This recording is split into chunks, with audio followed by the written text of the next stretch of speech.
Live news, खबर तो पक्की है। और हम लोग चाहते हैं कि ये बजट में सरकार जो है इन चीज़ों को इंक्लूड करे। सबसे पहला कि ये जो वृद्धा पेंशन जो 400 है या सामाजिक सुरक्षा पेंशन 400 रुपये है, चाहे दिव्यांगों का हो, चाहे विधवा का हो या वृद्धा का हो, हमको लगता है कि देश भर में सबसे कम पेंशन जो है बिहार में ही मिलता है। और हमको याद नहीं कि 20 साल में नीतीश कुमार जी ने इसको बढ़ाया भी है कि नहीं बढ़ाया। लालू जी जब थे तो उस समय 30 रुपया था, उसको बढ़ा करके उन्होंने 95 के आसपास उन्होंने 100 रुपया किया था। लेकिन वैसा 20 सालों से 400 रुपये जो है दिव्यांगों को, वृद्धाओं को और विधवा को मिल रहा है, ये नाजायज़ है। सरकार कहती है कि हम लोग 3 लाख करोड़ का बजट बढ़ा दिए। हर बार वाही करती है कि हम लोगों ने बजट को बढ़ा दिया।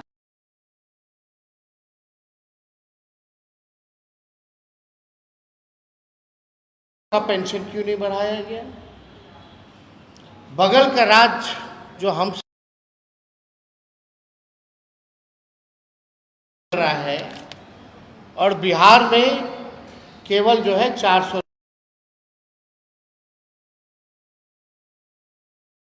पेंशन हो, दिव्यांगों का पेंशन हो या विधवा पेंशन, इसको 400 से बढ़ा करके जो है 1500 रुपये किया जाए। और हमारी दूसरी सबसे बड़ी मांग है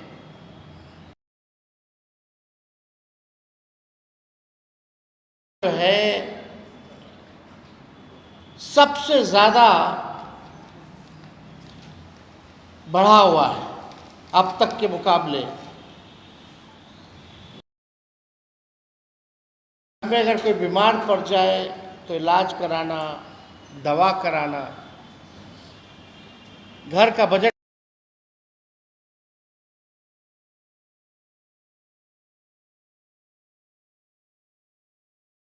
है। महिलाओं को लेकर के नीतीश जी हमेशा वाही लेते हैं, कहते हैं कि महिलाओं के लिए कुछ किया, पहले कुछ था, पहले कुछ पहनने लगी हैं महिलाएं।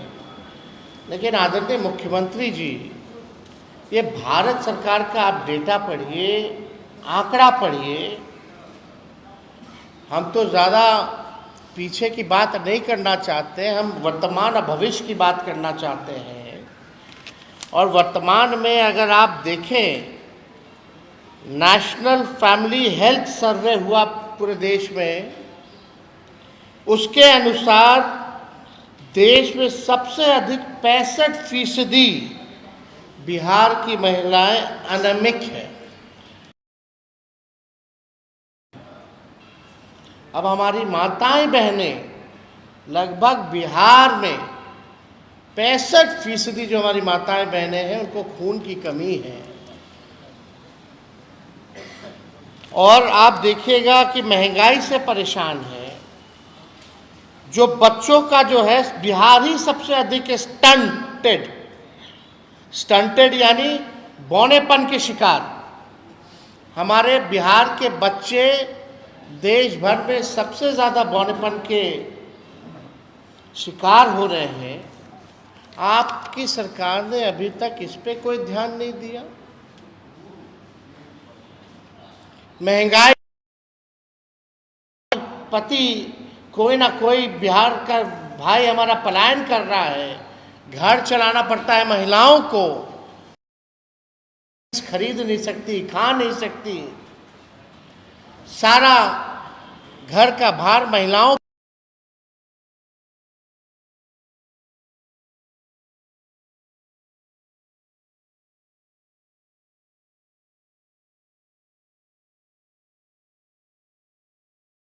खाते में दें ताकि उनमें कोई खून की कमी ना हो और हमारा आने वाला भविष्य बौनेपन का शिकार ना हो।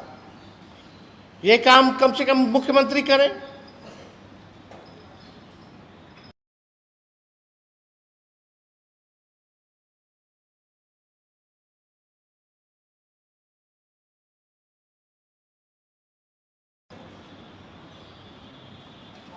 भले ही कॉपी करना है तो माई बहन मान योजना का भी करिए, लेकिन कल जो आपका आखिरी बजट है, हम कैसे महिला महंगाई के ज़माने में आप 2500 रुपये उनके खाते में आप लोग डलवाने का काम कर रहे हैं, और हमारी कोशिश रहेगी कि आपसे हम डलवा करके रहें, मन हो या ना हो। तो हमारी तो कोशिश रहेगी कि ये काम जो है महिलाओं के खाते में जल्द से जल्द पैसे आए, इसके लिए हम लोग जो है पुरजोर कोशिश ही नहीं बल्कि काम भी करेंगे, कुछ ना कुछ डालें। दूसरी बात हम ये कहना चाहते हैं कि गैस सिलेंडर जो खाली है, लोगों का चूल्हा नहीं जल रहा है इस महंगाई के चक्कर में, तो गैस सिलेंडर का भी कम से कम 500 रुपये करें। और 5 लाख नियुक्ति पत्र हम लोगों ने बांटा था, 3 लाख नौकरी प्रक्रिया अधीन करा के आए थे, उसके बाद से स्थिर पड़ गया है। तो हम चाहेंगे कि जो हमारी सरकार ने जो प्रण लिया था 10 लाख नौकरी देने का, 5 लाख नियुक्ति पत्र हम लोगों ने बांटा था, कई पद कर लाखों में सृजन हम लोगों ने किया था, कम से कम उसका भी नियुक्ति पत्र वितरण जल्द से जल्द मुख्यमंत्री महोदय कर दें। ये हम लोगों का जो है मांगे हैं। और सबसे महत्वपूर्ण बात, जब हम लोगों ने बिहार में जाति आधारित गणना कराई थी तो उसमें 94 लाख ऐसे परिवार जो पाए गए जिसका आय 6000 से कम यानी गरीबी रेखा के नीचे थे। उस समय हम लोगों ने तय किया था कि इन 94 लाख परिवारों को हम लोग कम से कम 2 लाख रुपए का सहयोग हम लोग करेंगे। लेकिन ये योजना जब से हम लोगों की सरकार गई है तब से ये काम नहीं हो पा रहा है। तो हम लोग चाहेंगे कि जो 94 लाख जो परिवार हैं उसको हम लोग आर्थिक न्याय दें, और सरकार से भी मांग करेंगे कि इस बजट में 2 लाख रुपए का सहयोग जो है उन परिवार के लोगों को करें। इसमें ये भी था कि भाई जो भूमिहीन है उनके लिए भी अलग से 1 लाख, उसको 1,20,000 रुपये जो है दिया जाए। ये अभी भी ज़मीनी स्तर पे चाहिए।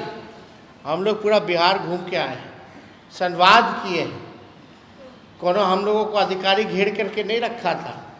जिस प्रकार से माननीय मुख्यमंत्री जी जाते हैं, यात्रा पे गए ना गए बात बराबर है, लग रहा था पटना अन्य मार्ग में बैठे। कर्फ्यू लगा रहता है, घेराबंदी रहती है, रहती नहीं है। तो जो भी भूमिहीन है बिहारों में उनके लिए ये क्या ला रहे हैं, ये जाति आधारित गणना का मतलब यही है। फायदा तभी होगा जब इस डेटा का हम लोग इस्तेमाल करेंगे। ये सरकार इस्तेमाल ही नहीं कर रही है क्योंकि बीजेपी आ गई। हम लोगों ने तो आरक्षण बढ़ा दिया था, लाखों में नौकरियों का नुकसान पिछड़ों को, अति पिछड़ों को, दलित समाज को, आदिवासी समाज को हो रहा है। जो 65% लोगों ने आरक्षण, ये साफ पता चल रहा है कि भाजपा जो है आरक्षण खोर और आरक्षण चोर पार्टी है। ये स्पष्ट है। इसी का संदेह हम लोगों का था।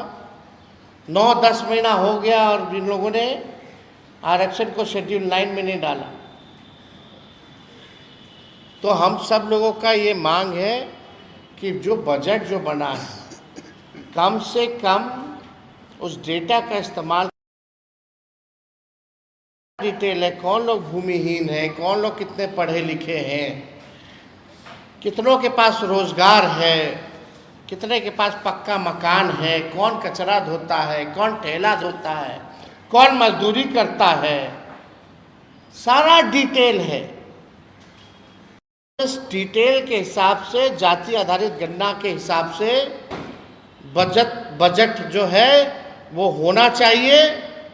और आरक्षण के मामले में हम लोग साफ पहले ही कर चुके हैं कि इसको अगर आप लोग 75% भी लाइएगा, हम लोगों का जो 65% किया हुआ है उसका भी हम लोग साथ दे करके पास करेंगे और शेड्यूल लाइन में केंद्र सरकार डाल दे अविलंब।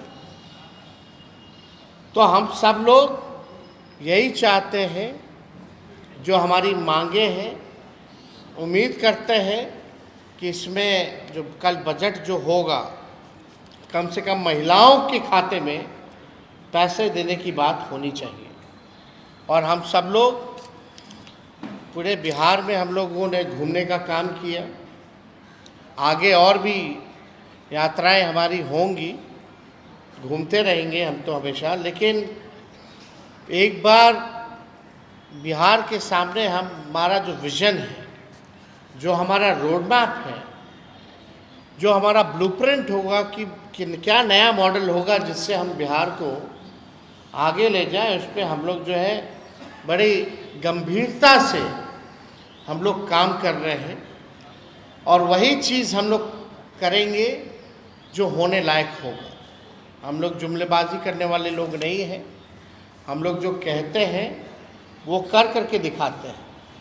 और नीति आयोग का आपने रिपोर्ट भी देखा होगा, जिसमें बिहार जो है साक्षरता के मामले में, प्रति व्यक्ति आय या निवेश के मामले में, या किसानों के आय के मामले में जो है बिहार सबसे फिसड्डी है। गरीबी में, पलायन में, बेरोजगारी में बिहार अव्वल राज्यों में है। 20 साल इन लोगों के एनडीए सरकार के बाद 11 साल डबल इंजन की सरकार, फिर भी बदहाल है बिहार। गरीबी, बेरोजगारी, महंगाई, पलायन, कोई कारखाना नहीं, कोई इंडस्ट्री नहीं, लोग परेशान हैं। और एक और हमारी मांग छूट गई थी कि भाई, महत्वपूर्ण मांग ये भी थी कि जो बिहार में बिजली सबसे महंगा, जो पूरे देश में सबसे ज़्यादा मिलता है, तो हर घर कम से कम 200 यूनिट सरकार जो है फ्री में बिजली भी उपलब्ध कराने का काम करें। स्मार्ट मीटर से हर कोई जो है परेशान है। गांव के लोगों का कहना है, ग्रामीणों का कहना है। हमारी हर पंचायत, 8000 से ज़्यादा पंचायत के प्रतिनिधियों से बातचीत हुई है, कम से कम 200 यूनिट फ्री में बिजली उपलब्ध कराएं। और कम से कम किसानों के लिए भी जो है फ्री में बिजली उपलब्ध सरकार को कराना चाहिए। तो ये हम लोगों की मांगे हैं, जो हमको लगा कल बजट आ रहा है, और इस बात को तो हम लोग कई महीनों से हम लोग ये कहते रहे हैं। अब सरकार को ध्यान देने की ज़रूरत है। हालांकि सरकार जो है, आप लोग जान ही रहे हैं, आज की स्थिति बिहार में कोई सरकार नाम की कोई चीज़ नहीं रह गई है। हाउस कैसे चल रहा है, सदन कैसे चल रहा है, वो भी आप देख रहे हैं। सरकार कैसे चल रहा है, वो भी आप देख रहे हैं। तो हम लोग हर एक मुद्दे को विधानसभा में भी हम लोग उठाएंगे। और 4 तारीख को मेरा भाषण भी होने जा रहा है राज्यपाल के अभिभाषण पे। तो सरकार का पोल भी जो है हम लोग खोलने का काम करेंगे, चाहे भ्रष्टाचार का मामला हो, चाहे अपराध का मामला हो, चाहे गरीबी, बेरोजगारी, महंगाई का मामला हो। और हवा में नहीं, उनके मंत्री लोग हवा में जवाब देते हैं। हम लोग बाकायदा ऑथेंटिक डेटा के साथ जो है सरकार के सामने हम लोग बात को रखेंगे। लेकिन आप लोग सब लोग देखिएगा, जब माननीय मुख्यमंत्री जी जवाब देने उठेंगे तो वही टेप रिकॉर्डर बजना शुरू हो जाएगा। वही टेप रिकॉर्डर हमको लगता है आप सब लोगों को रटा गया होगा। जब मुख्यमंत्री जी खड़े होते होंगे भाषण देने, तो अगला उनका क्या शब्द होगा, क्या सेंटेंस होगा, वो आप लोग अपने मन में गुनगुना लेते होंगे। ये सच्चाई है। इसलिए हमने कल ट्वीट करके कहा कि भाई 15 साल से पुराना अगर गाड़ी हो जाती है तो सरकार इजाज़त नहीं देती है चलाने के लिए, क्योंकि गाड़ी खटारा हो जाता है, प्रदूषण करने लगता है, मेंटेनेंस बार बार चाहिए होता है, फिर भी खटारा ही रहता है। तो अब समय है, बिहार के लोग नई गाड़ी पे बैठना चाहते हैं, तेज़ रफ्तार से बिहार का विकास चाहते हैं। 20 साल इनका गति हम लोगों ने देख लिया, जबकि तब जब 11 साल ये डबल इंजन की सरकार में है। अब बिहार चाहे कूद के प्रधानमंत्री आए, मोस्ट वेलकम प्रधानमंत्री जी, आप 300 दिन क्या 365 दिन अब मखाना खाइएगा, सुबह शाम सत्तू घोल करके पीजिएगा। घोलना नहीं आता है तो लालू जी सिखा देंगे। सूखा भी खाया जाता है शाम के, और घोल के पिया भी जाता है। तो बिहार की जनता एनडीए सरकार को अच्छे से इस बार चुनाव में सबक सिखाएगी। जिनको सनवाना होगा सनवा देगी बिहार की जनता, जिनको घोलवाना होगा बिहार की जनता घोल देगी। तो अगर आप लोगों का कोई सवाल होगा तो आप लोग पूछ सकते हैं।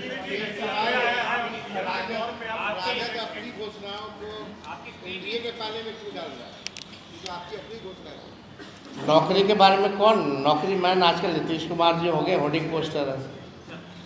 आपने सबसे पहली बार किसके मुंह से सुना था? मेरे ही मुंह से ना। तो जब उसका कॉपी कर ही रहे हैं तो इसका क्यों नहीं कर लें? उनके पास कोई विजन तो है नहीं। तेजस्वी आगे आगे रहता है, सरकार पीछे पीछे रहती है, आपको पता होना चाहिए। 17 महीने में जो हम लोगों ने काम किया,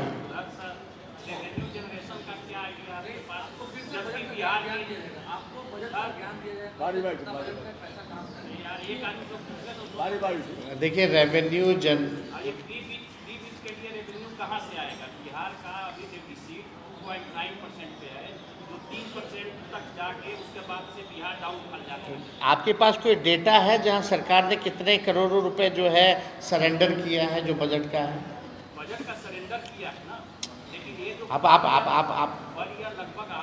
आप यही सवाल ये हम समझ के आपकी बात कि पैसा कहाँ से आएगा, अपने बाप के पास से तो नहीं लाएंगे। बात सुनिए ना, अरे भाई सुन तो लीजिए। यही सवाल नीतीश कुमार जी ने बोला था, संभव है,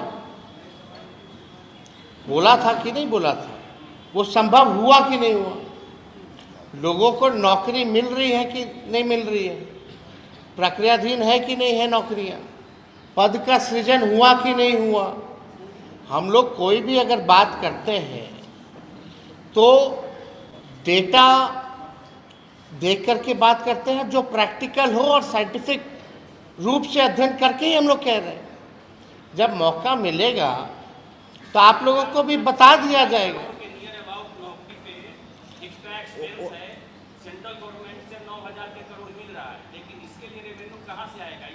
रेवेन्यू है नहीं, सरकार के पास पैसे नहीं है। आप सब कुछ है। बजट जो है, अगर इच्छा शक्ति हो, वेल प्लान्ड हो, बजट को अगर अच्छे से मैनेज कर ले तो अच्छे से घर चलेगा। कम बजट में भी कई लोगों का परिवार जो है कम बजट में भी घर हर सुविधा ला सकता है, लेकिन उसमें कोई बिगड़ा हुआ अगर कोई हो जाए, घर का लोगों का मुखिया का अगर कंट्रोल ना रहे तो घर का बजट कितनों आता रहे, रेवेन्यू बर्बाद होता जाएगा। तो you need to control the budget. सबसे पहली बात आप मैनेजमेंट की बात है। ये आप लोग सब लोग जान रहे हैं कि हमारा परिवार हो या किसी और का परिवार, कौन कितना वेल मैनेज करता है, बचत कर पाता है, अच्छी चीज़ों में पैसा लाभदायक योजना चला करके लाता है, तो ज़्यादा फायदा होगा ना। तो वी विल डोंट वरी। हम लोग जो कहते हैं मेरे को लंबी राजनीति करनी है, हम कोई जुमलेबाजी नहीं करेंगे। I am not 75 years old, मेरा 36 साल उम्र है। भले तेजस्वी की उम्र कच्ची है लेकिन जुबान कच्ची नहीं है। जो हमने कहा है वो हम करके दिखाएंगे।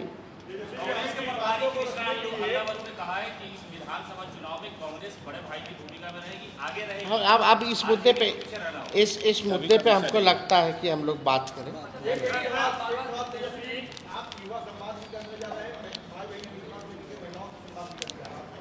नहीं, हमारा संवाद देखिए रसोइयों से भी होने जा रहा है, युवाओं से भी हो जा रहा है, महिलाओं से भी होने जा रहा है और दिव्यांगों से भी होने जा रहा है। और आने वाले समय में हर लोगों से, किसानों से तो हम मिलते ही रहते हैं, कभी भी टूर पे जाते हैं तो खेत में उतर के मिलते हैं, जाते हैं।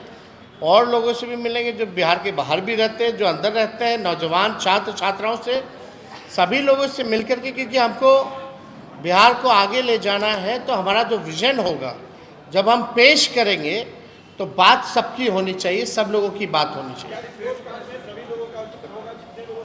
अरे भाई, सब लोगों के लिए काम करना है। बिहार में जितने लोग हैं भाई, बारह जब से हम आए तब से यही सवाल पूछ रहे हैं।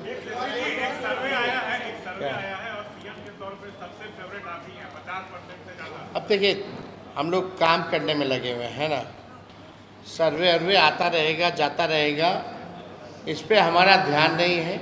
हमको अपने आप पे भरोसा है, विश्वास है कि बिहार की जनता इस बार हम लोगों को अवसर देगी। हम लोगों ने जो 17 महीने काम किया है उस पर भरोसा करेगी। बिहार अब नया चेहरा देखना चाहता है, नया मुख्यमंत्री देखना चाहता है। बिहार तेज रफ्तार से विकास करना चाहता है, बिहार की तरक्की चाहता है। हम लोग को पूरा भरोसा है कि 20 साल मौका नीतीश कुमार जी को मिला है। अब नीतीश कुमार जी ओल्ड मॉडल हो चुके हैं, अब बिहार को नया मॉडल की जरूरत है। आखिरी सवाल अच्छा, 2 सवाल आखिरी, चलिए।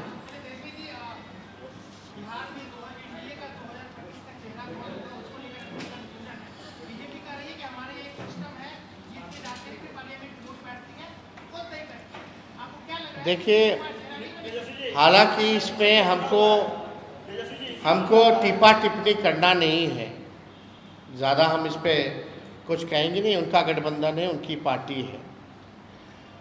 लेकिन अगर एक बिहार के नागरिक के हिसाब से अगर हम देखें, नॉर्मल जनता के हिसाब से, not as a politician, BJP के जितने अलायंस पार्टनर हैं, बीजेपी ने अपने अलायंस पार्टनरों के साथ क्या किया? नॉर्थ, साउथ, ईस्ट, वेस्ट, जो भी रीजनल पार्टी रही है, क्या हुआ उनके साथ? AIADMK का क्या हो गया? PDP का क्या हो गया? शिवसेना NCP का क्या हो गया? अब नॉर्थ ईस्ट में चले जाए तो छोटे छोटे दल हैं, वहाँ उन्होंने क्या किया? यही डर का कारण था ना, जब 21 में 22 में मुख्यमंत्री जी हमारे पास आए थे कि को तोड़ रहा है बीजेपी। अब सच्चाई ये है कि दल को तोड़ नहीं रहा, दल पे कब्जा लिया गया है और माननीय मुख्यमंत्री अपने हाथों से ही बीजेपी के लोगों को बैठा दिए। ये सच्चाई, तब वो जाने, उनका गठबंधन जाने। लेकिन एक आखिरी सवाल,